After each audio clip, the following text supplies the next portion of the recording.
Now, say my name. The Rolling Bad Podcast. You're goddamn right.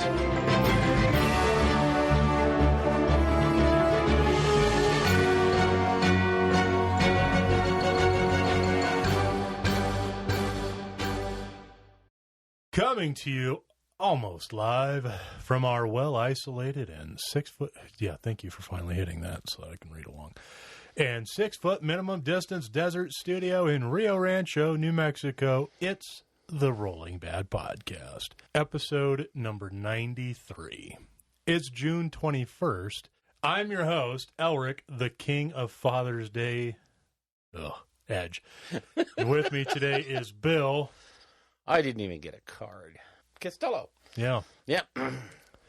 Could be because I don't have kids. Well, lucky you. Yeah. Anyways. I'm not saying. I'm just saying. Yeah. I'm finding that the 90s feel very similar. Didn't we go through this with the 70s? Maybe it was even the 80s. Where it just dragged on. The number doesn't seem to get any higher. Yeah. Yeah. Is that just how it's going to be from now on? It was the 70s that really, I don't know why, it just seemed, we had some breaks. Yeah. And then it just seemed to drag on forever. Now the build up to 100 is like, oh my God. You know what it might be? What I think we can attribute some of it to is the COVID.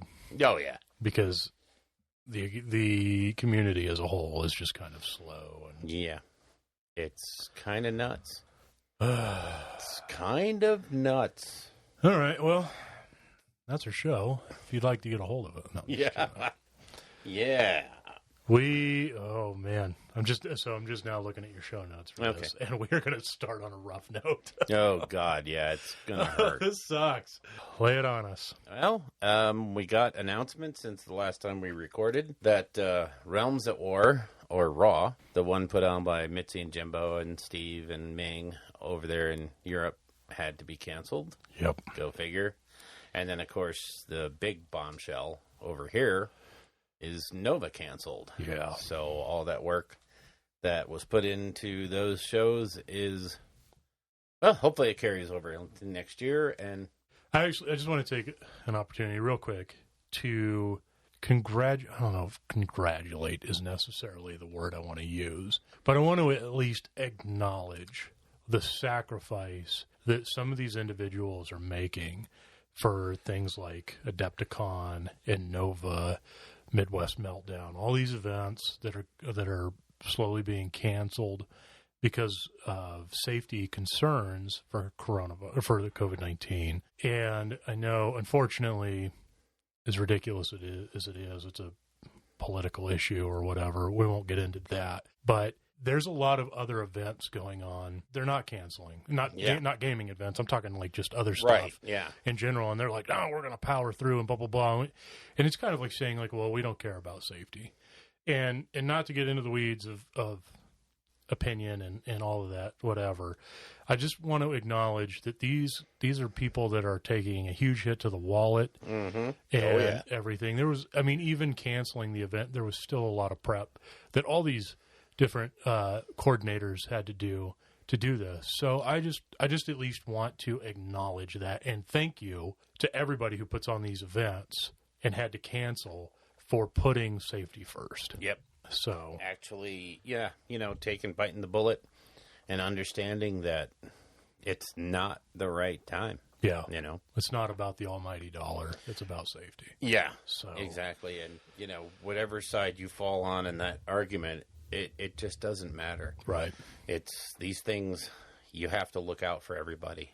Yeah. So and hopefully in 2021 we can kick butt. Yeah. And if not, and if this thing keeps going, that's really, really going to suck. Yeah. But hopefully these individuals continue to have a level head and think of safety first. Yeah. So I will say on that note also, I have gotten my event registered at LVO. So there will, if LVO happens, there will be an AOS narrative event. It's on the schedule, and I've bought my ticket. I bought the high roller, so I get a little early access. Did that sell out instantly again? I do not know. I honestly don't know. This is the for people that already have done high rollers. That's They right. get a chance to grab those first. That's right. And then we'll see what happens when they open up major Yeah. sales. So, but I have to imagine that with the other two big shows canceling this year, I bet you LVO is going to be a madhouse. Yeah. If it happens. If it happens. Oof. And in the really kind of crazy, weird news department, not sure if everybody follows the GW financials and what have you, but Yeah, this is crazy. yeah, so Games Workshop as a British company has gone ahead and taken the crazy step of not, I think we've talked about it before, but they paid all their employees while they were shut down. Yeah. Nobody got furloughed. Nobody got laid off. Everybody got a paycheck while they sat around their house or, did what they could from home. I'm sure they dealt with it like any other company. But in addition to all of that, they are returning all of the grant money and COVID money that the British government gave them as a corporation. And I think it was like 85 million pounds. And they returned that to the British government from this year's profits. It's pretty substantial. It's a huge number, and it's, it just goes to show that you can say whatever you want about GW raising prices $5 here and $5 there and Yep. all this other stuff, but they are a reasonably responsible company, and they understand what the world is going through. Maybe somebody else needs that money. Yeah, and I got to say, it's very rare to find a company that actually cares about their employees anymore. At that level, Yeah. So, There's a few good eggs out there. So let's move on to the New Dawn. yeah. And there is actually a Yeah. bunch of stuff to talk about. Moving really. it forward, finally. Yeah, and there's AOS stuff. But- yeah. Top of the list. There is AOS stuff. Yes. Forge World reopened. Yeah. And they say flat out right up front that there's going to be delays, more than normal Forge World delays. It's not like they can bring everybody back every day to be Right. casting and pouring and whatever it is they do to make wonderfulness happen. So, But- did you get your Titan yet? No. I really want to. I wanted one for Father's Day, but yeah, that ship sailed Yeah. along with my youth. It happens. I know. It happens. I know. But then yesterday, the Lumineth Realm Lord box went up for sale. Yeah. Big time. I guess I don't think the box itself has sold out yet. I'm not certain. I'm literally checking right now. Okay, but I know the offer. I don't know what the supplies were on the limited edition art cards that were with the first X amount of buyers. Those were gone within a few minutes. It is still available. It is I don't think I've ever seen that before. a limited edition box like that. Well, actually, the Sisters of Battle box was around for a while. They made a lot of those. The Sisters of Battle sold out instantly. Did it? Instantly. Because you could buy more than one. Remember? Oh, that's They had right. that Yeah, we whole- had that yeah. whole rigmarole. Yeah. Okay. Sorry, my bad. Forget me. Yeah. It has been up for, well over 24 hours, and it's still available. Okay. Well, That's interesting. I guess it goes back to something we're going to talk about later, but if that army hits you, then you got it, and you have a chance to get more. If it doesn't hit you, well, move on. Yep. So the Aeronautica Imperialis stuff, of course, I think we talked about that last time, but it all came. It all hit the stores and was for sale. Yay. I got it. Of course you did. Of course I did. And once again, those models are so much fun to put together. Gosh, dang it. In news from Cubicle 7, makers of the Soulbound role-playing game, they have released the PDF version of the GM screen and the initial adventure. So if you are on the fence about trying it out, now you have at least a resource to use. You have an adventure, a canned adventure you can play. Yeah. I read through it. It's awesome. I'm kidding. I didn't. I got the DM screen, though. Yeah, so did I. I haven't read through it yet either, but I don't know if I would run it or just read it and get a good idea of what their idea of an adventure is in their system. It's a neat little resource, I think. That's what it's going to be for. But I purposely didn't read the adventure so that if you wanted to run it... Well, I appreciate it. I wouldn't be that guy.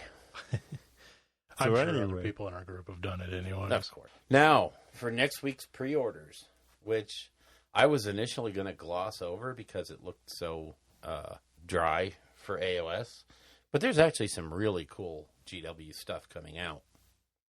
The last of the Psychic Awakening books is coming out. Pariah. So that culminates the Psychic Awakening series. Do we know what's in it? It's Necrons and that's Sisters. Right. That's right. So, yeah. And because of that theme, all of the releases for next week are like the Necron Illuminor Zaras is coming out. That model is coming out. Lord Inquisitor Kyria Draxus with the old third eye on the forehead thing. Her model is coming out. And what tickled my little heart to no end was Ephrail Stern and Kygonel, however you want to say it, are coming out. The Demonifuge characters are also coming out, along with the 20th anniversary Demonifuge limited edition, or just the book, 20th anniversary edition. Yeah. But then there is the Ephrail Stern, the Heretic Saint from Black Library. Did you see that collector's edition? No. Oh my God. Is it stuffed with stuff? It's like that Dante Blood Angel book. Oh, really? I mean, this thing has the official seal. It has an Inquisitor pin. It has sealing wax, dice.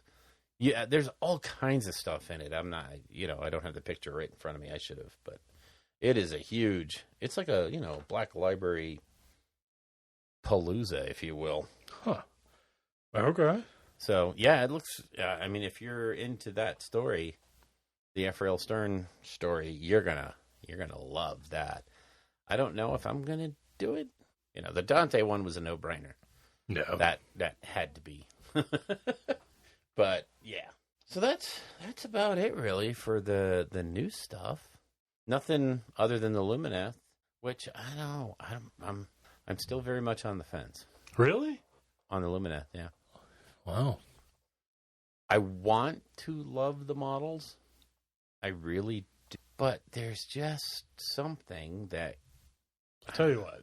For me, I have zero interest in doing the army. Because aesthetically, they do not hit for me whatsoever. That being said, we've seen a bit of the rules. The rules that I've seen make them look pretty nasty. They're strong. They're going to be a really good army. They're very strong. So I'm looking forward definitely to seeing them on the table, playing against them, and whatnot. Spells that can't be unbound. Yeah, and every unit's a wizard. Automatic cast. Yeah. Tons of mortal wounds, but I think they're priced right. They have like a weird price point where they're not super elite. Yeah. So you'll still have a fair amount of bodies on the board, but they are very much not a horde army either. Yeah. And I kind of like that because they're also one wound models. Yeah. Yeah. And granted, like, we haven't seen the book, so I don't know. Yeah. I don't know what their universal army abilities are, their spell lores and all this stuff, a lot of the synergies, but it looks to me like, if I had to guess, every wound is going to count. Like every model you pick off the table. Yeah, it's going to. So, and you don't really have chaff, like you would in a Skaven or a Goblin army or something like that. So you're going to have to be careful how you play them. Yeah.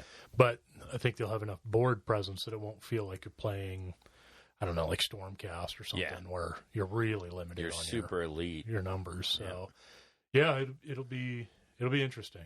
Yeah, I'm interested to see how they play. Yeah. I really, really am. And to hear some folks dissect that book. I've been kind of avoiding the discussions before the book because I want to hear it when... yeah, I don't even pay attention to that stuff anymore. Yeah, it's the same thing going on with, like, Warhammer 9th Edition or the new edition. Yeah. I'm trying very hard to stay away from all the conjecture videos and, did you see what they did to Overwatch the tower? Burn them. They're no good anymore. Oh, I really like that, actually. The change to Overwatch. I do. To me, I think that makes so much sense in the game that we play today. Yeah. To where you don't have to sit there and worry about Overwatch with every charge. Now you pick and choose where you Overwatch and you make it correct. And you eliminate that overarching advantage that Tau had in that phase. Yeah, well, and it also gives you the opportunity to add a little flavor to it. Because like they said in that article, Tau have the ability that for one command point, they can pick 2 units to Overwatch with. Exactly. Yeah, I mean, that's their advantage. So yeah, it eliminates a lot of that silliness and the Overwatch that, you're just doing because you do it. Yeah, and right. You don't have a hope in heck of doing anything, but you're going to. Anyway, yeah, I didn't want to dive into that too much. But, I mean, they're showing a lot of new, interesting rules and stuff. Everybody's got to make a video about every single rule that comes out that they talk about and talk about how it's going to destroy the game or how it's the best thing that ever happened to 40K. So, like I said, I'm trying to avoid all that. I will digest the books when they get here, and we'll see. Oh, that's it for New Dawn. Yeah. That's kind of weird. What is that? Hello? Oh, hey, Bill. How's it going, buddy? You still Hey, there? Bill, I just thought I'd give you a call. Yeah. It's been a while. I haven't talked to you in a little while, so I thought I'd give you a call. Well, thanks. I appreciate that. I don't know if you know, but we're recording the podcast right now. Wait. I'm sorry, Bill. I didn't mean to interrupt. Oh, no, But, that's... are you sure? Oh, yeah, please. No worries. Oh, okay. Okay. Well, while I've got your ear and you're on the show, I'm assuming Elric's there. Is that a pretty safe assumption? It sure is. Oh, okay. Well, maybe let me talk to him here for a second. Okay, I'll put him on. Okay, great. Elric? I think something's wrong with my headset. 'Cause all I hear is all I hear is raging. Pal. Hey, buddy. Oh, I really appreciate the fine compliments that you're giving me right now. Oh, it's Randall. Hey, it warms my heart. Does it, buddy? Oh, hey, pal. I'm so glad it's I could really do good that to for talk you. to you. Isn't it, though? Man, it warms my heart. Just hearing your dulcet tones right now gives me just boundless amounts of joy. Yep. I'm glad I could do that for you. I can check that off my bucket list. Happy Father's Day, pal. Oh, that's good looking that's out. what I wanted to... Thanks for the obligatory, whatever. You too there, champ. Thanks. I just wanted to make sure I got to say that to you in person. By in person, I mean over the phone. Hey, while I've got you on the phone, I just wanted to... Yeah, what's so urgent that we have to do it this way instead of via chat? Well, that I get to listen to or, read all the drippings from your brain all day long. Lay it on me there. What do you got? It's just... It's been a while since we've actually been able to talk to one another. Since it's a real shame. You're telling me every day goes by that I don't get to hear your voice. It's like a great void in my heart. So now that we have all the obligatories out of the way, let's go traveling. Let's go travel back in time, shall we? Oh, let's go back to April 21st, 2019. Sure, why not? Do you remember that day at all? Or I remember it as if it was like 15 months ago. I'm glad that you brought that up. 15 months. 15 months ago. Right. Where let's on lay a your time own frame show. Out. Yeah. Yep. On your own show, you proclaimed me the winner of a match. I just want to make sure I'm correct here. If at any point I'm misremembering, please chime in. No, But, I think, I in think fact, on that your might be the show, last time you won a proclaimed me game. the winner of a match. Mm-hmm. It could. I mean, they are few and far between. Sure. I do appreciate you reminding me once again of my Your gaming victory. struggles. Yeah, pitter-patter, champ. Yeah. So, if you recall, which I'm sure you do, you would paint me an army within a year, and by your own admission, it's been 15 months, buddy. Have anything to say about that, or should I just continue? What else would you have to say? I mean, if I was to keep the ball in your court, that space of time right there was that's all you a had to fart say, isn't it? could've Yeah, that's dropped right there. Okay, so I'm going to go ahead and tell you, buddy, that you're wrong. We didn't set a 12-month timeline.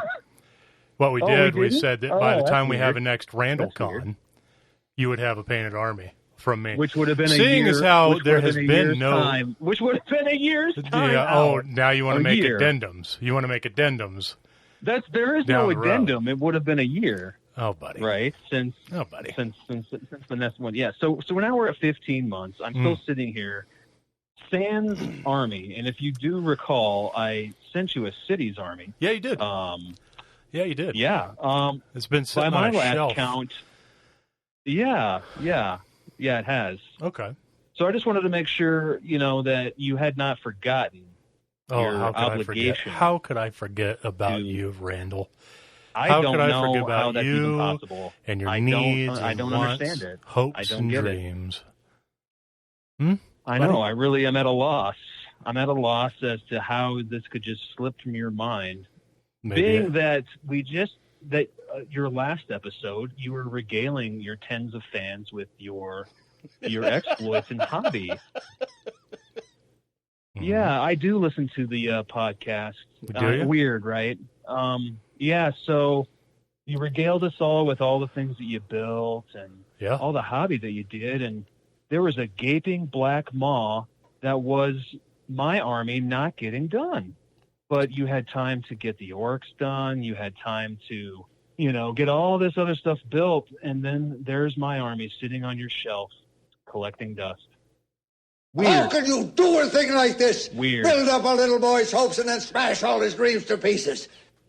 So Are you done? I just wanted to give you a friendly reminder that you still owe me an army. Keep going. And I'm still patiently waiting for it. 15 months, buddy. Mm-hmm. Yep. Mm-hmm. You done? Feel better? Good chat. I think we really had a breakthrough here. Happy Fantastic. Father's Day. Oh yeah, good looking. This is a real enlightening time. Let me tell you. So I'm going to go ahead and go. Get back to your little show, and I'll just sit here and wait for my army. You get buddy? nothing. You lose. Good day, sir. Okay. And that was the ambush. Whew. Oh, Bill. Yeah. That was fun. Well, that was fun for me. Yeah?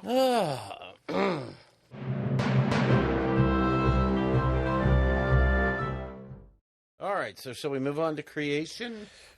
Let's. All right. What have you created? Yes. Oh. It's just one of those I made poo moments. Yeah. Trying to think if I have done really anything. I don't think so. Oh, man. No. Don't tell me I got you beat this time. Yeah, this is one of those rare times anymore. Damn, yeah, I know. Kind of going back to the way it used to be now. Oh, boy. So, for me, I started testing out paint schemes for my OCR Bone Reapers. Yes. To which I was universally told mine sucked. It sucked, Bill. It's just, it was terrible to look at. Oh, you guys are so cruel. Okay, so it was a little too many colors. Too many blues. Yeah. Too many of the same colors, different shades. So then I changed it and got the Elric stamp of approval. Yeah, now you can sleep at night. Yes. Now I am comfortable and happy. So I can move on to batch painting them now. So excellent. Yes, because I'm doing them in the black.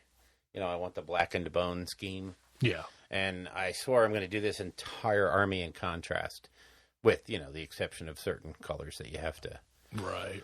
You need for impact. But I want to do as much of it with contrast so that I can learn how to use contrast paints. Okay. And even the first couple of models was, a big learning experience. It's not easy. No, it's different. Yeah.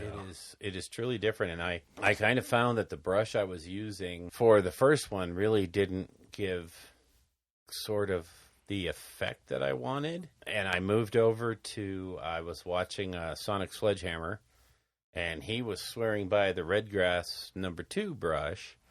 So I tried that, and again, it didn't give me quite what I wanted. So oddly enough, what I did was I moved back to the Artist Opus brushes. Okay. The ones we got from the Kickstarter. Mm-hmm.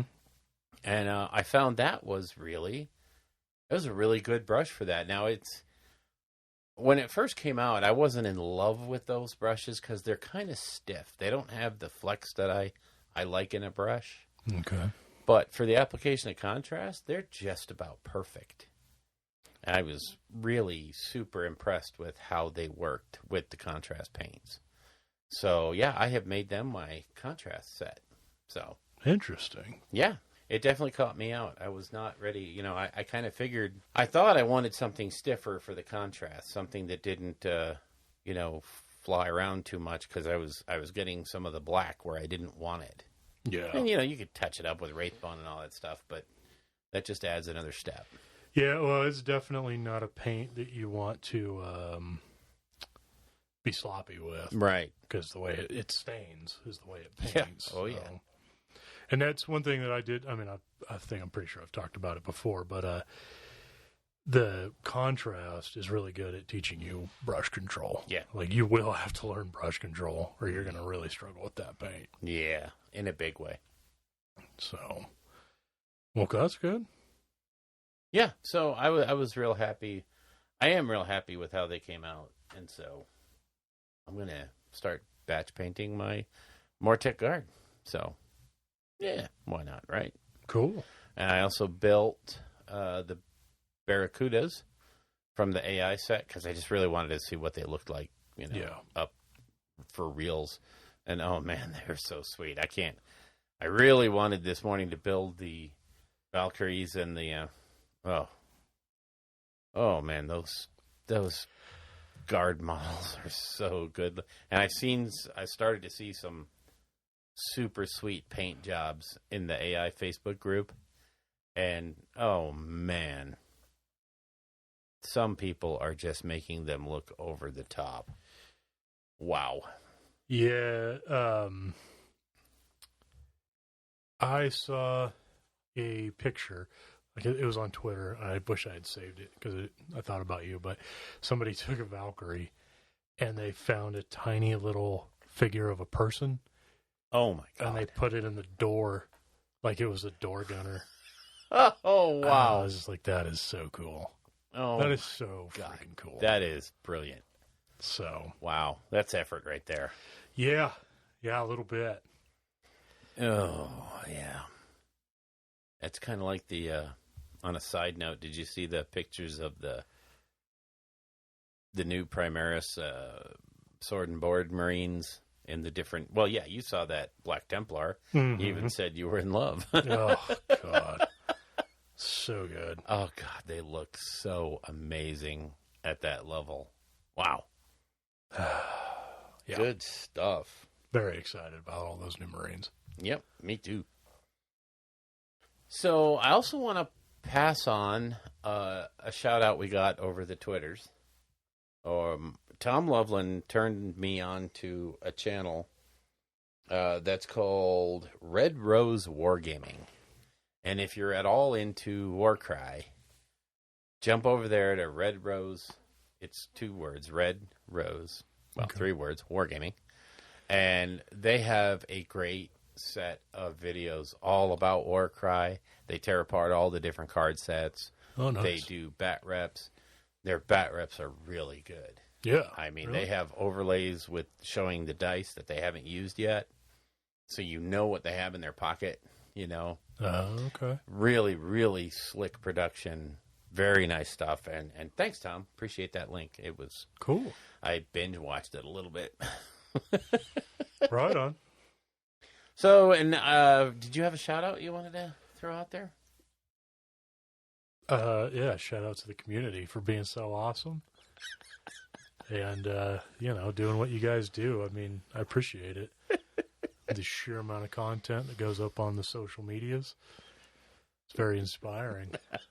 You know who you are. You know who you are. Yeah. You don't need links. Yeah. You know who you are. You're not doing it for the accolades. You're doing it for the love, and that's what I appreciate about you. That's awesome. That is awesome. Okay, so I, however, am going to shout out Eric's Hobby Workshop. Okay. The guy makes incredibly fun, cool terrain. And at the same time, he understands it's terrain. It's not models in your army. So he makes it look really good with a paint job. But he doesn't sweat over the minute details. He makes great solid terrain. All kinds of creative uses of all kinds of common items. And he goes through it step by step, how to do it. And, I mean, his stuff turns out just beautiful. I mean, it's great-looking models or terrain pieces, but you're not going to spend the next, 4 weeks doing it up. You're going to do it in the better part of an afternoon with drying times, and of course, but, yeah, it's really good stuff. So, yeah, head on over to Eric's Hobby Workshop.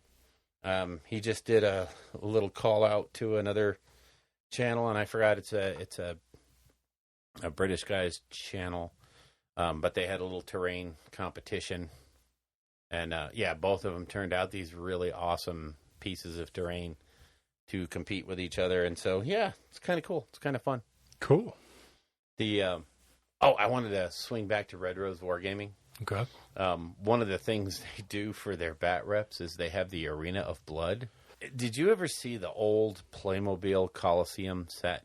Not sure. Okay, it's crafters have used it for a long time because it's this old Playmobil set, and it was reasonably inexpensive in its day. I don't think they make it anymore, but it's a big Roman Coliseum with the center is reasonably large, and so with the Arena of Death rules for Warcry, get rid of terrain, just face off. So they do some bat reps in the Arena of Death. They have that thing painted up all nice. It's gorgeous. Yeah, it's well worth the watch. All right. So much so that it made me want to think about building my own arena. Yeah, but again, that's one of those. I have so many projects on the go right now. That's never going to happen. Yeah. But it's fun to think about. So that was creation. We created. Did we, though? I got 2 models on stands. I did a whole bunch of bases, too.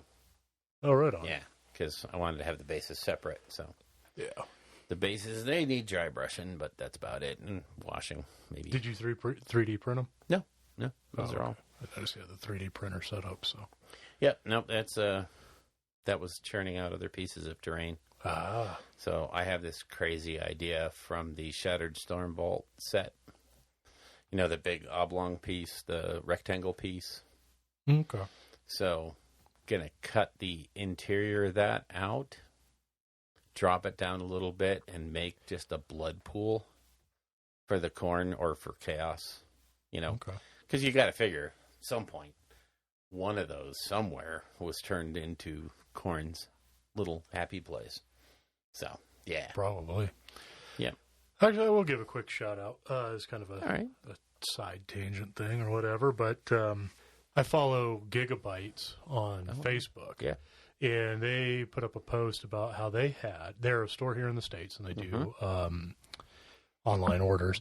Atlanta, yeah. Yeah, and they put up a post that they had the first 4 copies, I guess, of the Warhammer 40K Conquest subscription thing that GW did.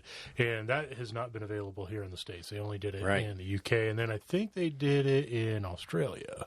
Oh, okay. They either did Mortal Realms or they did Conquest. Mortal Realms is the AOS version. Yeah. They did one of them, I think, in Australia. So anyways, they had the first 4, and so I messaged them, I purchased them, and asked them, well, can I set up a subscription? They said, well, here's the thing. We only have the first 4 because Games Workshop is gauging interest here in the States because, it's a huge investment on their part to create this subscription thing. And it's also a huge investment on the consumer because you pay for it all up front. Yes. And then you get the monthly editions. Yeah. So I said, well, that's awesome. And they said, hopefully, if it hits, then next year GW will look at releasing Conquest here in the States. Oh, boy, I hope. Yeah. So and the Mortal Realms. Well, yeah, potentially. So if you're interested, you can go to the Gigabyte site. I don't know if anybody else is doing it. There's, tons of retailers out there. They were the ones that I saw doing it. And you can pick up the first 4. Yep. Edition's like $40, $45 with shipping or something like that. Yeah. And hopefully GW sees a market. Yeah, a market for it because it's 80 editions. I don't know if you get them weekly. I think you get them weekly. Is it weekly? Oh. It can't be monthly. Good Lord, the thing would take years. Yeah, it's really. 80. So it's got to be either like weekly or bi-weekly or something like that. And for the Conquest, they send you Space Marines and Death Guard and terrain. Right. And by the end of the 80 editions, you will have a massive Space Marine army, a massive Death Guard army, and a boatload of terrain. Right. So and also paints and brushes and basing materials and all kinds of cool stuff. And then the Mortal Realms version is you get a ton of Stormcast and Night Haunt and some other hobby stuff. And I think that one was a little lighter on the terrain because at the time AOS didn't really have a lot of unique terrain to itself. So I don't know if they'll redo the Mortal Realms side of it, but I do know that the Conquest version is pretty sweet. And it's a great way to gradually jump into the hobby too. Yeah. So and if you split that cost with a buddy, they do the Death Guard, you do the Marines, and over the course of a year, both of you are going to have sizable collections. Yeah. So and the magazine itself goes over lore and assembly and painting, and so it's a really. I honestly can't figure out why they didn't have it over here at the beginning. Well, the way it was explained to me is because of the way you have to pay for it up front. So it's like $700 or something. I don't know exactly the dollar amount, but you would put that up, and then you get the return on your investment over time. And I guess they thought here in America that isn't as appealing as it is to people in the UK. I don't know. But I can see it though. And there's going to be times, where you get an edition and it's like 2 pots of paints. Yeah. And you'll be like, well, that's not very much. But then the next week it'll be like a repulsor tank. Right. Yeah. So it's going to balance out over the life of it. Exactly. So, you're going to end up with a crazy army. Yeah. Army, terrain, and hobby stuff. Yeah. Supplies. You can't beat it. So yeah, I hope they get the gist of it and figure it out. So as the wife yells at the dogs in the background, sorry, I have good mics. My bad. Clear on the other side of the house with doors closed. Yeah, it's ridiculous. All right, so maybe we should jump into the lore, and we've got quite a bit of it. We have more questions from Twitter. Yeah, these came after. after the last episode. We'll touch on those, and then we have extensive temporal distortion. You betcha. You want to do that last, or you want to do it first? Let's do that last. Let's jump into the Twitter questionnaires. All right, why don't you take the first one? Okay, so this comes from Aaron at Dosacios. Dosacios? Yeah, I don't know. Yeah, on Twitter. He asks, if you could go back in time to when you started Rolling Bad and give yourselves advice, oh God, what would you say? Is there anything you do differently? 4 years into this? Oh, yeah. Does it pertain only to the podcast, or can I go back in time? Can I get those 4 years back? God. I regret everything. I admit nothing. We'll keep it to the podcast. Yeah, let's keep it here. Well, I know you'd probably go back and tell yourself, don't ever talk to those 2 clowns playing Age of Sigmar at AI. which really was my first impression. Don't go back. Don't go back there. None of these guys know what they're doing. Yeah, but we're going to cover that in another. Oh, God. So, yeah. Remember, we got to do that tonight, too. Oh, bless. Oh, bother. Yeah. I would, for me, on the technical side, I would say don't go cheap like I did in the beginning, because it just made it more work. And now that I have better equipment, and it's not such a, I don't lose a weekend every weekend to the podcast.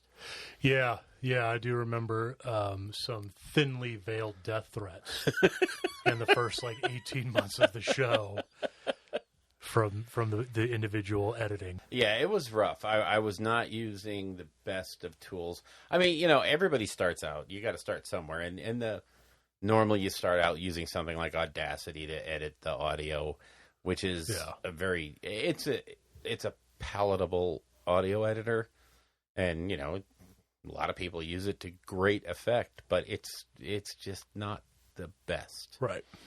And the same thing with microphones and stands. I mean, how many iterations of stands have we gone through? Oh, God, I don't even remember. Yeah. I remember the ones clamped on with... Yeah, Yeah. We've had several different, and none of them worked really appropriately. So that's what I would say is, do it right out of the bag. Yeah, I think it's one of those things, if you're going to do it, especially in today's podcast world where there's just so many Age of Sigmar podcasts. Yeah. That if you want to do it, that's fine. Do it, but commit. Yes. And that means going all in, getting, great software, great hardware up front, knowing what you want to record and do and, and going from there. Yeah. So, for me, advice I would give myself in regards to the podcast. I don't know, man. We've changed so much. I know. All these different bits that we've done. And I would say pick a format and stick to it, but then if you don't change with the times and you don't change with the attitudes, I think that's a mistake. I think be more flexible. Yeah, there's so many double-edged things about it, right? So you don't want to make it feel like it's too much of a commitment, like as a second job. Yeah. Because then you'll grow to regret it. And I know there's times we've even sat here before we record or whatever where it's like, God, man, do we want to do another show? And it feels like a grind. And I would assume the listeners feel that too in the episode. But you also don't want to be too casual about it because, again, it's a big investment of money and time and energy. So you don't want to just be like, we'll do it next time. We'll do it next time. We'll do it, The next thing you know, you're not doing your show anymore. You have all this equipment that you bought, didn't use. So, I don't know. I don't know what advice I would give because it's the advice that I would give myself now. And that would be just to try to find what interests you enough to create content. Yep. It's one of those things where don't sweat your format so much. Just let it be natural and talk about what you enjoy. Because if you start talking about stuff that you're not having fun talking about, that comes through. Yeah. And I mean, we've done that before where we tried to get in and pick apart a battle tome. And that's more like you. And to me, I'm just like, I'm not that kind of player. I don't. Yeah, well, I think that, we did it one time where I kind of looked at the more mechanics aspect of it, and then you talked more about the lore. Yeah. And that worked. Yeah, it does. And that's, when we split it up that way, that was fun. Yeah. But like when we were doing the realm coverages and we were picking the different things, I was more or less shooting in the dark. That one looks cool. And it kind of devolves into a guy who reads book type thing. Right. So... But yeah, pick what you like to talk about and do it. Yeah. And stick to that and flow your format. Make your format changes as you need to, So our next question comes from @HallBroHart. And he asks, what's your favorite army lore-wise and your favorite on the tabletop? And why are both of them the glorious cities of Sigmar? where's my choice? Yeah. Really narrows it down. Just a little bit. All right. So what is your favorite army lore-wise? And you're going to laugh because you're going to say I'm very topical and I'm very in the moment. But, and it might be true, but I like the LCR Bone Reapers lore. Yeah. I find it to be super engaging, and it's tied into the events that are happening in the greater mortal realms. You know, the release of the OBR was because of the Necroquake, because Sigmar's little sanctums got freed, and Olinder was able to free Katakros. So I just like the way it all kind of ties together. To me, it's very cohesive. Reading about the characters is a lot of fun. How they've approached death, being dead, and still moving forward and still doing Nagash's will and all this stuff. So I really like that stuff. As far as on the table goes, and again, you're going to laugh, and I know what you're going to say, but it's got to be my Night Haunt. I just find them super fun to play, and you know, I'm going to head you off at the pass. I've played my Beast Claw and Ogres. Same army. Yeah, pretty much now. And, you know, they're fun, but they're fun in that I'm just here to slap you in the face. Yeah. Fun. Whereas with Night Haunt, you have to be a little cagier. You have to think it through a little bit more. And that's where I usually fail. But it's still fun to try. As long as you have fun doing it. That's right. That's what we're here for. All right. All right, so hit me. My favorite army lore-wise. I know it's got to be the Caradhran Overlords. No, actually, I really don't like their background. I know. Yeah, really. Trust me, I know. I don't like their background. I don't like the Fireslayer's background either. Yeah. I especially don't like how they kind of keep flip-flopping on the Fireslayers. But anyways, let me think. I know a lot of people really like the Flesh Eater Court. They do have a very cool, unique new background for sure. And the subtle hints that are in there about what they were. Yeah. You know? Definitely. Yeah. I don't necessarily want to go with that though, but man. Come on, you know you want to say it. Stormcast are cool. You know what? Okay. I will kind of lean into that Stormcast thing because now that they're giving Stormcast more character, humanity, and they're fleshing out, you know, not only them, but also what Sigmar did to them. Yeah. I do really like them. And it shows you how awful Sigmar is. Yeah. Really. Like these people are locked in an eternal hell of servitude. Yes. And how they have to relive essentially the worst aspect of their life every time they go into battle, for which they will do for eternity. Yes. That is awful. Yes. Absolutely awful. It really is. And they are simply tools. Yeah. As far as he is concerned. Which, you know, and it's funny because they do the role models comic? Oh, yeah. And they try to make the Stormcast as like these cool, lucky, happy-go-lucky kind of like, oh, we love Sigmar and we're just here to make the mortal realms a better place. And it's like, no, your life is a living hell. Yeah, it is awful. It would be better to be dead and work for Nagash. Oh yeah, at least there's an end game. And for me to agree with that is saying so because I hate Nagash. Yeah, I hate everything. I hate every aspect of his character, and to think that it would almost be better to serve Nagash than it would be Sigmar. Oof. At least there's an end game with death. Yeah. With Sigmar, at least there's a release. Yeah. At some point, he'll burn your soul for energy. Right. Whereas Sigmar's just got you locked in so that he can sit on his throne. And I'll keep you in this vault for however long it takes before I can get to you, and then I'll reforge you. Yeah. So that I can institute some form of order.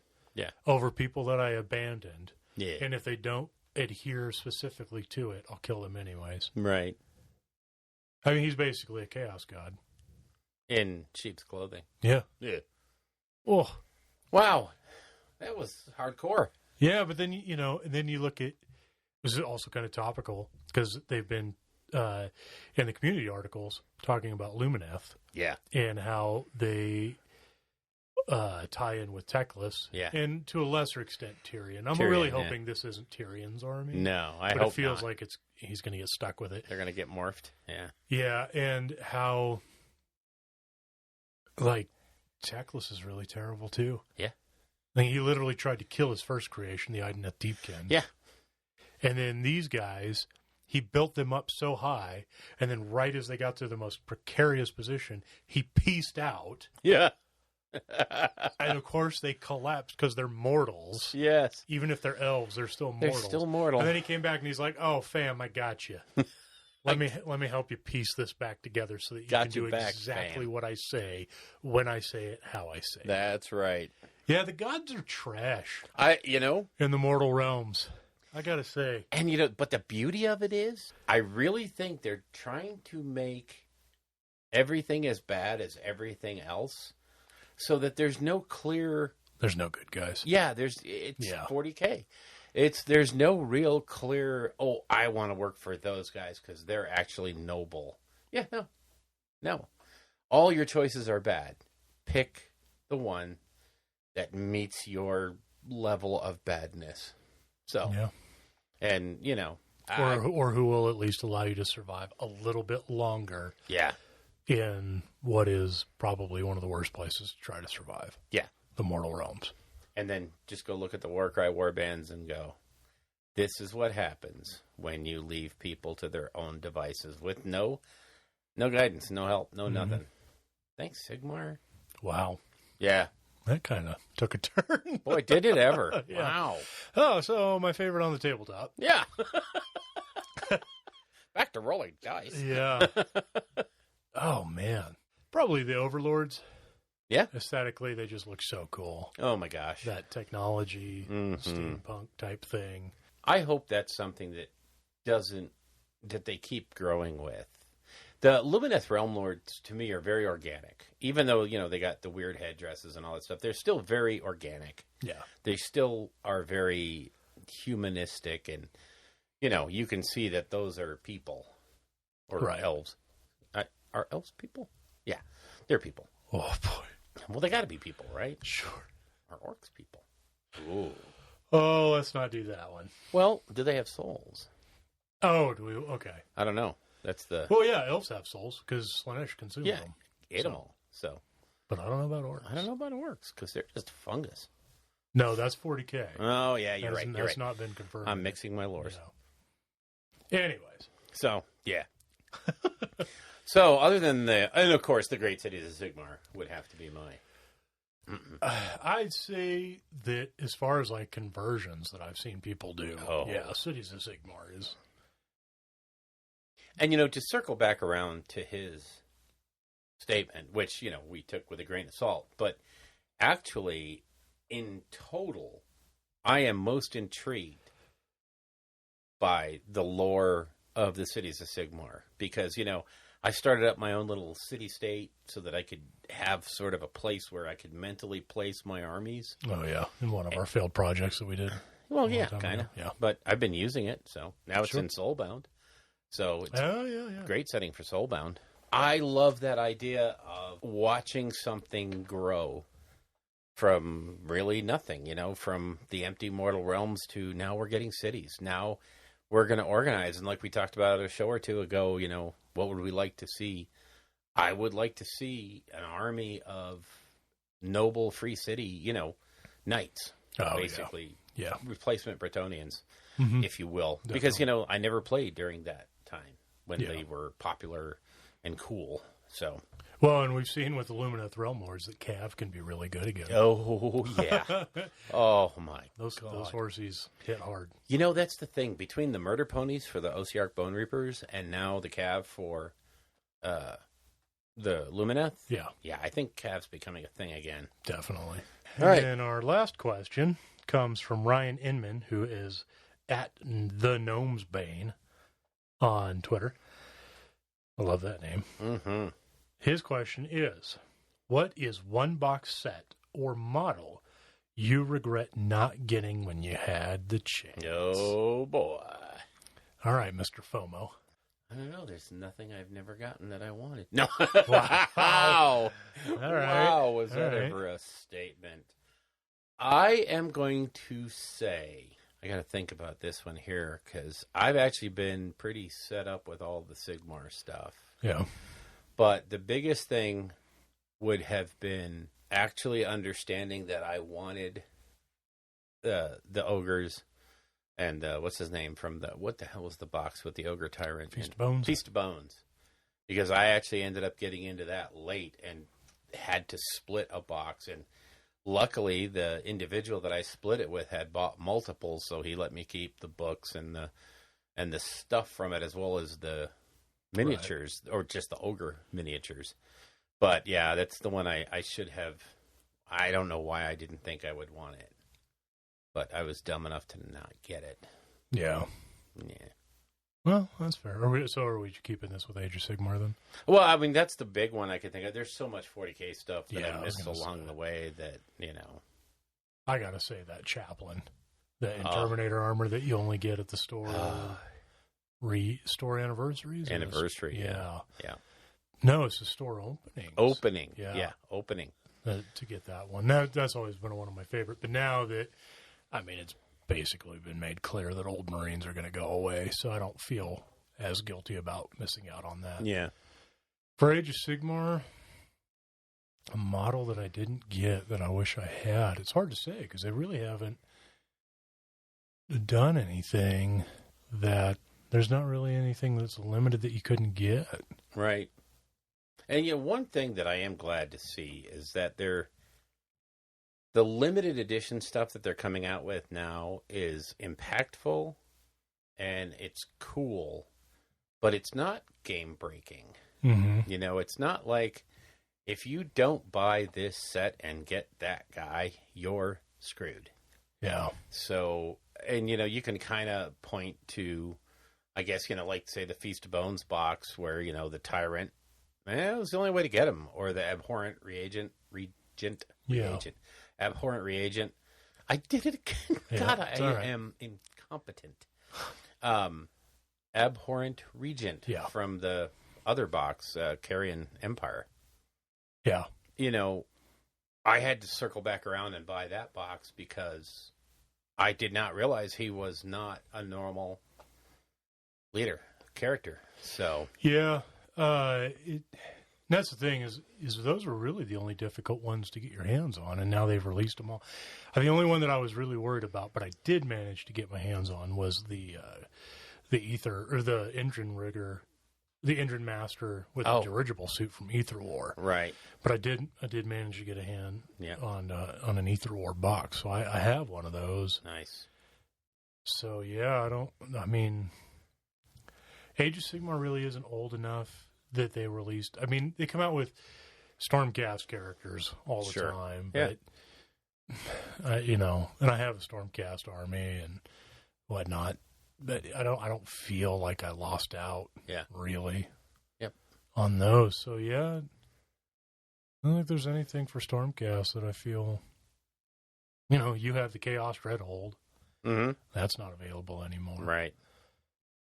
But again, you know, that was pure happenstance. Yeah. You know, it wasn't like, I got to buy this because it's limited. I didn't think it was going to be limited. Yeah, they didn't. They didn't say it was. If I had seen where the terrain was going to go, I'd understand that it was limited because it doesn't fit with their new modular motifs. But I hope to heck they come out with something like it for Age of Sigmar. Yeah, all I can think of, man, is 40K stuff. You know, like the Wall of Martyrs. Yeah. Thing was cool. The Tau. Man. Yes. The Tau Fortress thing was You really can still cool. get that. Can you? Yeah, it's still on the website. I know, I looked into it. There's been tons of 40K stuff that I wish I could have gotten, but I never did.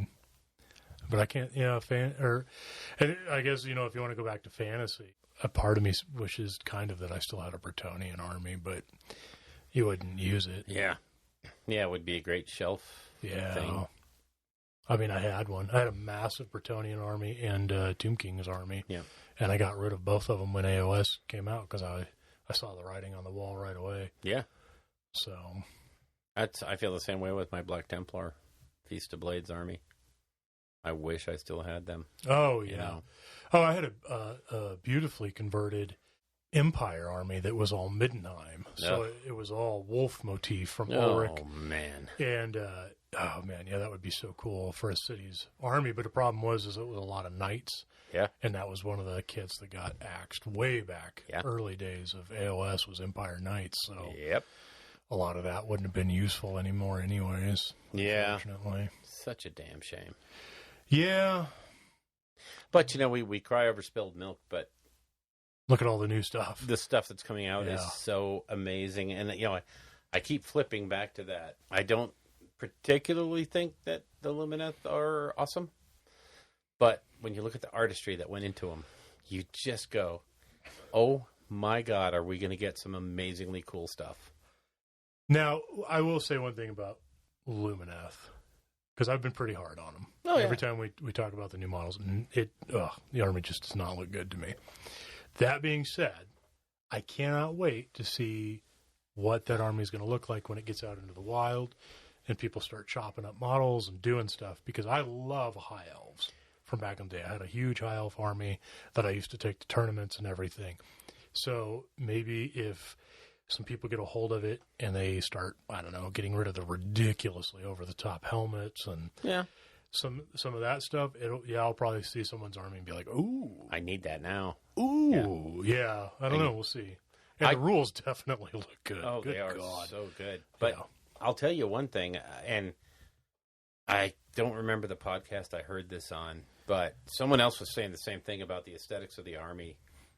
And the comment was made that the reason you don't like the aesthetic is the white paint. The very white, very creamy colored baby blues, the pastels, the very bright, very saturated whites that are on it. As soon as you start to see some armies that are done up in alternate color schemes, I'll bet you that army's going to pop off the table and just go, oh my God. Yeah. Even with the head, I was trying to look at it in my mind's eye of what would this look like in red or blue or, something. Well, I saw somebody on Twitter did that. They took the pictures off the community site and just used Photoshop to switch them around. Right away, they started looking a lot. They look so good. Yeah. And so I'm sure within days we're going to start seeing that. Well, definitely a week. But, I'm sure some of the bigger named painter guys already have these things in their hands. Oh, yeah, definitely. And we're going to start seeing some pro-painted Lumineth here pretty shortly that aren't box cover guys. So, yeah. Nice. All right. Yeah. All right, let's jump into our Temporal Distortion. Oh, I'm going to reverb that. Oh, boy. Okay, this one hurts a lot. Okay, why is that? Okay. As we made mention of last week, we have the 30-year-old White Dwarf. Uh-huh. Yeah. Yeah, I remember buying this issue. Really? Because it had the hot girl on the front. God. Who, incidentally, this is issue number 126. Okay. £1.50 in the UK, $3.95 in America, $6.50 in Germany, $6.50 in Australia, and 7.8 Deutschmark. Not bad. Not bad. The cover is a reasonably well dressed but still hot little female who is never mentioned again. Who never makes another appearance. We should do a VH1. Where are they now? Yeah, where is she now? She became nothing. Wow. So, interesting stuff from this one.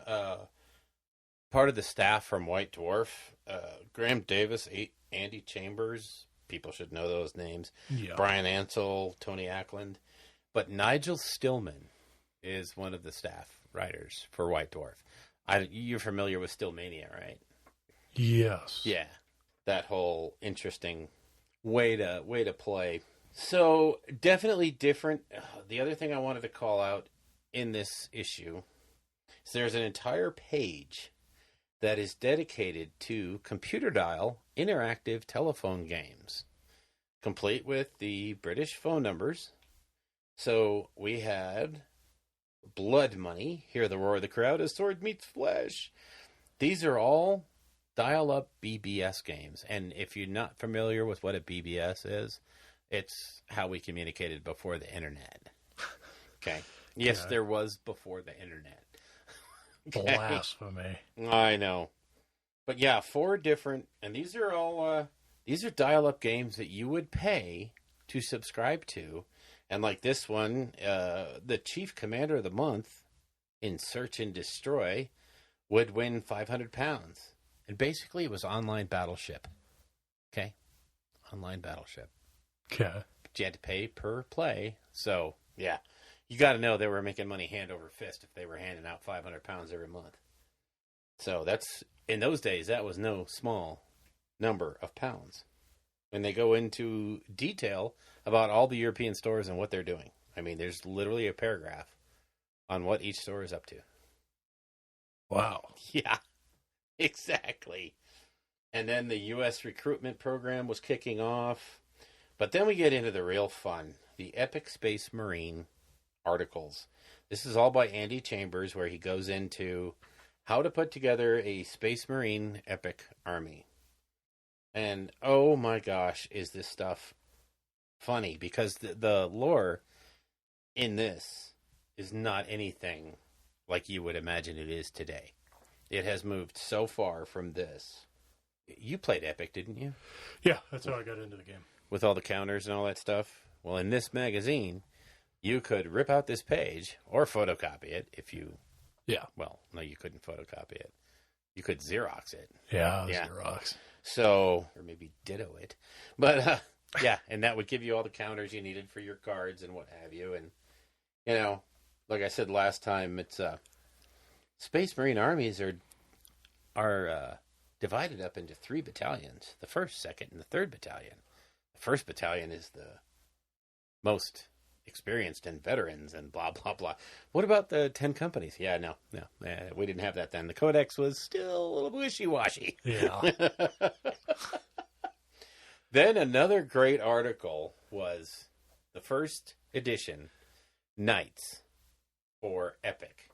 And the only 2 that were included were the Human Knights and the Eldar Knights. But what was crazy in this, you can see where they got some of their knight lore from.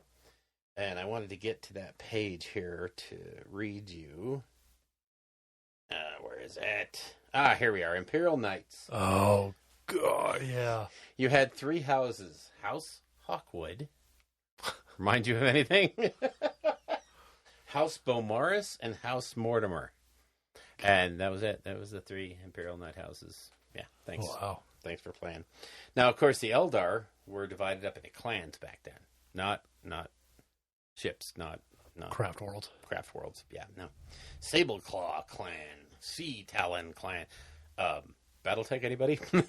Oh, wow, yeah. Swifthorn clan. Yeah, it's just, this is such a crazy, oh man, blast from the past. They had a whole big article in this one about Marienburg for fantasy roleplay, Warhammer Fantasy Roleplaying, 1st edition. Oh, God.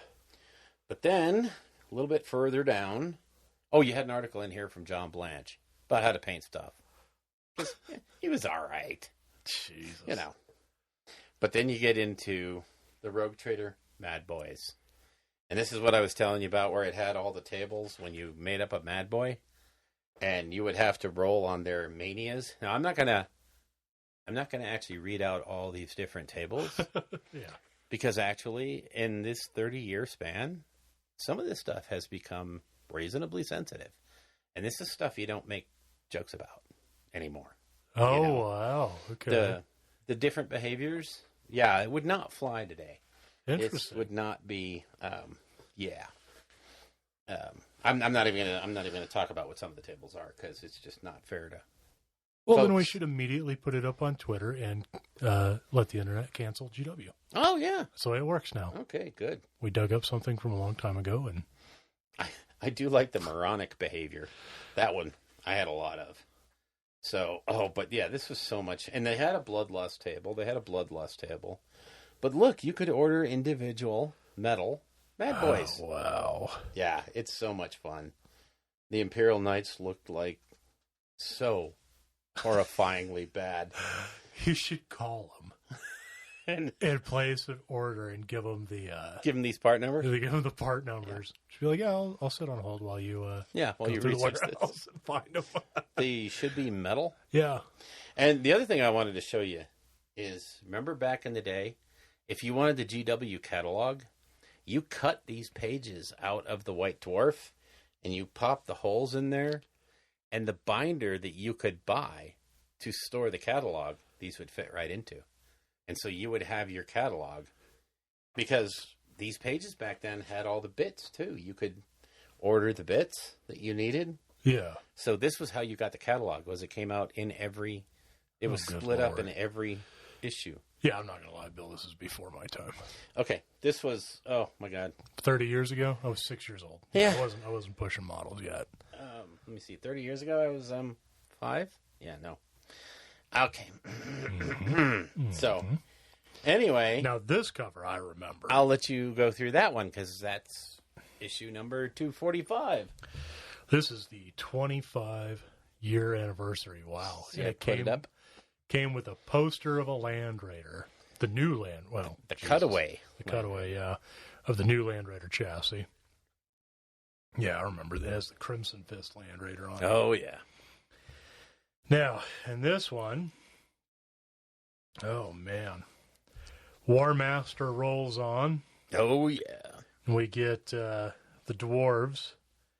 Oh, the Emperor's Champion. Oh, God, yes. The original Emperor's Champion. Mm-hmm. Oh, so good. Such a cool model. Such cool rules. You know, it's so funny. You know, so we're both Black Templar fanboys. And just how the rules for Black Templars have changed and how they gave them to everybody. Remember the time where every chapter had an Emperor's Champion? Yeah. And lame. Anyways. Ooh, remind me about Garrow. Okay. Bill, remember Garrow? Yeah. Okay. Yeah, he's a character in a James Bond novel. So we get dwarves for War Master. We also got Chaos. Yes. Started getting Marauders and Knights, Hounds, Dragon Ogres. Look at these prices. $7.99 for a unit of Dragon Ogres. Oh, Jesus. Good Lord. Back in the days. Logan Grimnar. Wow, that model came out 20 years ago. I remember that. Yeah. That model still looks good. It does. That model holds up. Yeah, his face is a little... It's weak. But other than that, the pose is great. Mm-hmm. He's got an action stance back in the days when everybody just stoically stood there and took bolt rounds to the face. Sure. Man. I know. Oh, good stuff. That big old article about Land Raiders. And you know what I loved? There's a sidebar in that issue that talks about land speeders and land raiders, and it gives the history of the archaeologist. I forgot what his first name was. Archelian Land. But his last name was Land. And he found this repository of STCs, the standard template constructs. And two of the ones he found were for the Land Raider and the Land Speeder. And in his honor, because he died going back for more, they named the entire version after him. So it's not like it means Land Cruiser or, it's the dude. This is so cool because they're showing pictures of like them manufacturing, designing. Yeah. Because this was all by hand. It wasn't done with computers and stuff. So there's a picture of the 3-up and the 2-up model, which for those who don't know is back in the day when they used to create these, they would make a version that was 3 times the size. Yeah. so that they could get the detail and everything down. Yep. And there's one of those. Actually, they still do it because there's one of the Maw Crusher that was floating around that is pretty sweet. Oh, yeah. Oh, man. Just tons of stuff. Yeah, oh, yeah, here it is. Here's the article you were talking about, Arkan Land. Arkan Land. Techno-archaeologist Arkan Land. Yes. Oh, man. One of those great old artwork and I know. tips on how to put it together because models were a nightmare to put together back in the day. And what's so interesting about that article is when you go through the manual for how to put together a Land Raider that comes with a Land Raider, it's pretty cut and dried. Yeah. Do this, glue this, don't glue this. When you read through the article, they go through all the steps of, hey, don't put... I know it tells you at this step to put the... What's his name's? The treads on, but don't do that. We'll paint those on the sprue later. When it comes time to make the doors operate, make sure you put this part here, this one here, and don't get any glue near anything here. Little things that actually should be in the instructions for the Land Raider, but aren't. Great big article on Space Wolves and rules on the new on a venerable dreadnought for them. Really cool stuff. Oh, man. Oh, geez. Games Day 2000. Jesus. Games Day 2000. If they had that today, it'd be about the right number of people you could put into a room. Yeah, that's true. Of course, we'd need like the ballroom to fit those 50 people in there with the right distance, but hey. The big old article on dwarves in War Master. Man, these are such nicely painted models. Oh, yeah. And it's weird because you think back on like old painted stuff that they did, and you kind of think like, well, it was more gloopy, and the paint technology just wasn't the same back then. But man, these guys were knocking it out of the park back then. Even back then. Well, was Dave McVeigh doing the painting back then? Was he still their painter at that time? I don't know, but War Master author Rick Priestley was in a scenario for the game retelling the tale of one such epic battle. And then I love how they always had the list of all the stores. Yes. The GW stores. And I remember sitting in Salina, Kansas, thinking like, man, which one is the closest? Yeah. So far away in any one of them. Oh, geez. The independent retailer list. Yeah. Oh, yeah. Forgot about that. Where you could get your stock. That's cool, man. Independent stockists. From the Baltimore Grand Tournament. Warhammer Fantasy, best-looking models. Yep. Yeah, this stuff is gorgeous, man. It would still look good today. Yes. Oh, yeah. These are painted 20 years ago. I don't know any of these names. I don't think they're people that might still be in it or in the community, active or not. I don't know. When I went through it, I didn't really recall any of the names. Oh, that's just tons of community. Yeah. Pictures from stuff. It's like I said, it's gone full circle. Now they're doing reader models again in White Dwarf. Yeah. It's so nice that they came back full circle, and it's good stuff. So that's 20 years ago. Yeah. And there's a battle report between Space Wolves and Orcs at the end. Yeah, go figure. Classic old school battle. Mm-hmm. And then, spoiler alert, victory is for the Space Wolves. Womp womp. Who knew? Oh, Battlefleet Gothic. Oh, you can order Battlefleet Gothic. Oh, yeah. God, what a crappy game. 3rd edition starter box for 40K. Wow. That was not Assault on Blackreach. That was Space Marines and Dark Eldar. Oh, my God. Yeah. That's right. Yeah. Yep. Wow. Holy hand grenades. So, hey, look, Corn Berserkers. The same kit that's available today. Come on, they're old enough to drink. Yep. Can we get new ones? Yep. All right. Fast forward 10 years. 10 years ago. Brings us to June 2010. I remember the contention over this.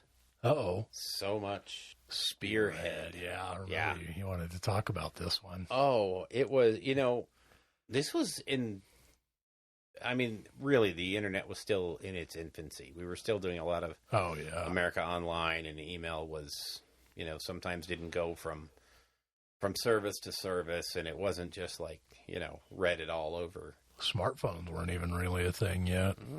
2010, no, just starting. No. But I can remember the firestorm that was Spearhead. Yeah. It was nothing but a money grab from GW, and it was a way to sell kits that weren't selling because, reasons. Yeah. And then flip around, the other point of view was, no, it's just a different way to play, and it's fun, and you don't have to do it. So it was, same argument we have today, just with a different topic. So yeah, this issue is all about tanks, and go figure that Spearhead would come out at the same time as the new Imperial Guard Lehman Russ battle tank, which was, I think, that was the big reason everybody said it was a money grab. Sure, because you needed 3 of these to do anything, and at this time they weren't putting the price in there. So I can't tell you how much the Lehman Russ was at the time, but it was pretty pricey. If I remember right, it was probably around the $40 mark. Yeah, probably. And that's pretty damn pricey 10 years ago. Yeah. So, and of course the Death Strike and the Manicore. Oh, and Knight Commander Pask made his debut. Oh, yeah. Eldar Fire Prism and, just all the different vehicles that you could buy. 2010 catalog. Now, this is my favorite thing. This is what I truly love. Okay. The new 2010 catalog will go on sale June 19th. So you can pay money to find out how you're going to pay your money. Yep. Yeah, because this is back when GW was very anti-internet. Oh. This is only 10 years ago. Wow. I know. And it's amazing where we are today versus where we are then. Yeah. So, one of the announcements in this one, now this is kind of fun. They announced that John King was coming back, or William King was coming back to write for Black Library. That's cool. That's right, yeah. And the Rogue Trader role-playing game, Lure of the Expanse book, had just come out. Just come out. Yeah, I remember playing the heck out of that. Oh, yeah. And this is when their website was actually called the Astronomicon. So they had some articles on there, but again, they weren't really pushing it. And then, of course, the whole issue is basically dedicated to Spearhead, and then Lord of the Rings reinforcements were out. Some new kits had come out, so they were talking about how to move those into your games. Play with that stuff. The original Mephiston mod. Yeah. Yep. So yeah, there was another Blood Angels, because if you remember, last issue was the rollout of the Blood Angels kind of almost codex in a Warhammer or a White Dwarf. The heavy metal painting article was some weird kid named Duncan Rhodes. Wow. Andy Hall talks to our man Duncan Rhodes, who took the 2 new Orc and Goblin kits to task, creating more variant poses than you can shake a snotling at. So, yeah, and they go on to talk to the new guy in the department, Duncan Rhodes. So, yeah, that was 10 years ago. Crazy times. Yeah. That's something else, man. It's kind of cool going little trip down memory lane. It tugs the old especially the nostalgia. 20-year one. Yeah. The 21-year really hits. Yeah. The 30-year one was crazy. Yeah. Because I remember rolling on those tables for my... Good Lord. Yeah. For my Mad Boy. Yeah, it'll be a while until the 31-year does something for me. Yeah. I'm 36. So. Yeah, okay. It's gonna be a little while. Yeah. So I just finished listening to the audiobook Garrow. Okay. By James Swallow. I did not get it when it came out, because as much of a fan as I am of Nathaniel Garrow, I thought literally it was just the collection of audio dramas just run back to back. And, when they said it was in the correct order and all that. And I was like, yeah, I'm not all that interested. Oh, no. This new Garrow, and it's just called Garrow, Agent of Fate. It is a lot of the old audio dramas redone, repurposed into this story, but there's a lot of more background, more discussion, more introspection, and a heck of a lot more of Garrow's why he became what he became and why he was, basically the beginning of the Ecclesiastes, if you will. So if you're interested in Nathaniel Garrow and, a couple of years ago, like I did, you bought that big set that was called Garrow back then, which was just all the audio dramas in one cover. This is not the same thing. This is a whole different book. Or it's some of the same old stories, but they're intertwined in a different way, and there's a lot more going into his head and a lot more interaction between him and Malkador and how he became, how it is he becomes, the first real, well, I won't spoil it, but the first martyr for the Ecclesiastes. Super good listen. Even my wife was paying attention while we were in the car listening to it. So, all right, what else we got? I think that is it. I've noticed that on the Black Library app, they're not doing the 99-cent stories anymore. Really? Yeah. Oh no, I haven't seen a new release come out for that in a while. Yeah, that's unfortunate. Because it was because of that I started getting into the Beast Arises? Beast Arises series. Yeah. I'll tell you, that's a step. The first book is kind of a struggle to get through as they set the stage, but they really do pick up steam, and that becomes a very good story. I think the writing is not Horus Heresy sort of, quality, although some of the same authors are there. Yeah.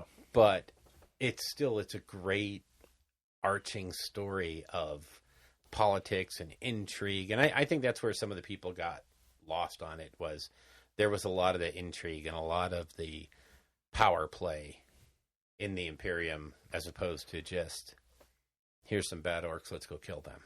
Yeah. Yeah, I'm going to have to listen to the next one. Yeah. It's one of those stories where you begin to see there's no good guys in the Imperium, No, even the ones who are trying to think of the Imperium in their best interest. Yeah. Are also having an ulterior motive. That's about it, sir, isn't it? I believe so. All right. It's going to be a reasonably short episode, but what the heck? Yeah. So that's how it goes. Yeah. Okay, so I'll see you later, huh? I'll give you a call. If you would like to get in touch with us, you can reach us at our Facebook page at www.facebook.com/rollingbadpodcast, all one word. Our Patreon page is at www.patreon.com/rollingbadpodcast, again, all one word.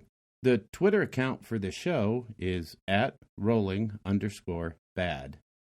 And our individual Twitters are, for me, at Bill Castello, BILLCASTELLO. And for Elric, it's at Elric Edge, ELRICEDGE. All of our guests on the show will have their contact information in that show's show notes. The music in the show is used courtesy of Kevin MacLeod at Incompetech.com and used under the Creative Commons license. The Rolling Bad podcast is protected under the Creative Commons Attribution 4.0 International License. Information for this license can be found at creativecommons.org.